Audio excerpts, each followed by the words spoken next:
ঢাকা বিশ্ববিদ্যালয় কেন্দ্রীয় ছাত্র সংসদ ডাকসু শেখ হাসিনার আজীবন সদস্যপদ বাতিলের সিদ্ধান্ত নিয়েছে। ডাকসুর নির্বাচিত নেতারা এই বিষয়ে নীতিগতভাবে ঐক্যমত্যে পৌঁছেছেন বলে জানিয়েছেন ডাকসুর এজিএস মহিউদ্দিন খান। 2019 সালের ডাকসু নির্বাচনে বিপুল সংখ্যাগরিষ্ঠতা পেয়েছিল ছাত্রলীগ।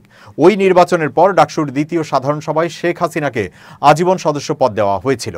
কাকতালীয়ভাবে 2025 সালে নির্বাচিত ডাকসুর দ্বিতীয় সাধারণ সভায় সেই সদস্যপদ বাতিলের সিদ্ধান্ত নেওয়া হচ্ছে বলে জানান মহিউদ্দিন খান। তিনি বলেন, 2019 সালে ডাকসুতে যেমন দ্বিতীয় সাধারণ সভায় তাকে সদস্যপদ দেওয়া হয়েছিল, তেমনি 2025 সালের দ্বিতীয় সাধারণ সভায় সদস্যপদ বাতিল করা হবে। সব নির্বাচিত প্রতিনিধি এই সিদ্ধান্তে নীতিগতভাবে একমত হয়েছেন, তাই এটি এখন কেবল আনুষ্ঠানিকতা মাত্র।